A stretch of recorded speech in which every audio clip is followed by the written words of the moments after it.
Chernobyl, another HBO miniseries. Although I don't think this one's getting a sequel, dog. Um, this is a Two, 5 episode 3 Mile Island. Yeah. Um, this is a 5 episode miniseries aired on HBO. Wrapped up about 2 weeks ago. I just got around to finishing it this past weekend, and there was a lot of buzz around the show, and I think rightfully so. This is, I think, what miniseries can be at their best in terms of planning out and structuring the story you want to tell and how you want to tell it. And I think also getting performances out of actors that feel real but also entertaining, because I think the first episode specifically I was like a little unsure until like the ending, because I was like, this is, I mean, once the explosion happens and then it's a lot of people in like boardrooms like talking about things, I was like, oh man, this is gonna be a bit of a grind. But then the way that the show is paced, the way that they put these, or they talk about these people in these incredibly terrible and like nightmare situations and how they're dealing with things. I was just really, really impressed. And the show, basically after a couple months of that first episode, really never lost my attention, which I think is kind of cool for a story that most people are at least aware of. But really uncovered so much more for me. How did you feel about Chernobyl? Oh, I completely agree. I think it's truly just one of those miniseries that earns the cinematic label that we maybe often overuse when we talk about well-produced television.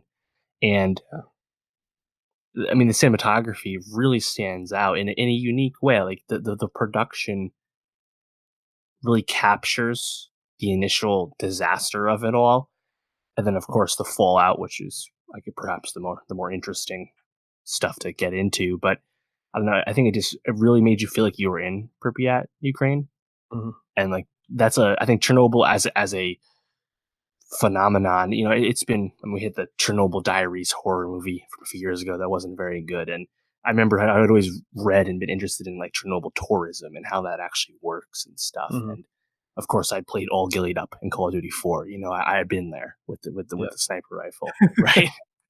So like I feel like Chernobyl's not, it's not like a secret or a story that was unknown to people, similar to I guess the Central Park 5 Netflix Mm-hmm. show that Yep. just came out, When They See Us from Ava. Yep. But seeing the story told and dramatized in such a professional way is ultimately really rewarding because I mean the applications to what went wrong and how that you can play that off on today in terms of like the failures of leadership and stuff.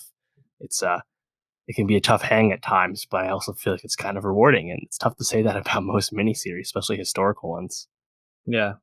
Um, there were a lot of really good performances in this. I feel like Jared Harris really blew me away. Him and Stellan Skarsgård together, I felt like carried most of the show.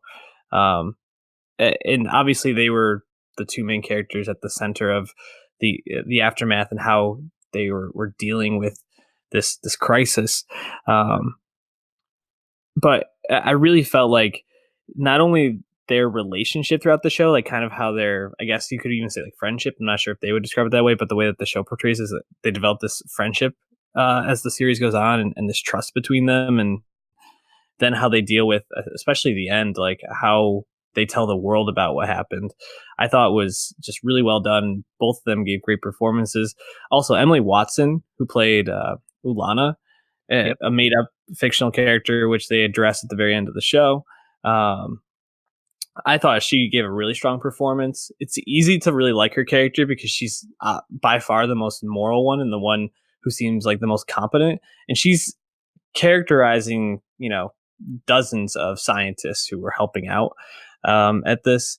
I do feel like they could have picture or gave that picture a little bit more, because it made it seem like they really put this in the hands of like three people in a sense. And I was like, whew, this is a lot. And I feel like they could have even made like Ulana into like maybe two or three characters to really try to portray this that aspect a little better. And they obviously, especially the last episode, they I think they changed up some of the events of that to make it a little bit more dramatized. But overall, it seems like this was a fairly faithful telling of the events as Yeah. far as we know, and I give them a lot of credit for that because go ahead. Yeah, I mean, I agree. I think there's a few composite characters, which is just bad necessity. Of course, you got to do that sometimes. No problem there. Hmm. Um, but I mean, having Gorbachev actually be in the show and really, I really think they do a great job, even from the first episode, of capturing kind of the fallacy of the Soviet Union's uh, mantra. And I think Hmm. Donald Sumter's character, who plays like that, I don't even know what his role was. He was just at that board meeting in the beginning on the side, the guy with the cane.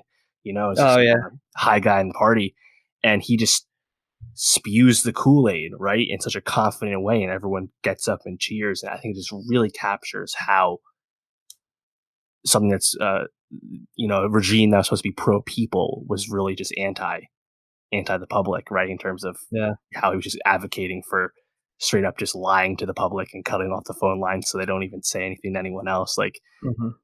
capturing that, and then again the failure of leadership as we get further along. It's just it's tough to watch because as you're watching it, you're seeing how these people are fucking everything up, and then we're also seeing the other side of the coin. Right, we're seeing everyone who's affected by it, and the animals and the people, and how they have to evacuate. Yeah, All that shit. It's just it really carries attention in a smart way, which again, it's hard to do for a historical event that people widely understand.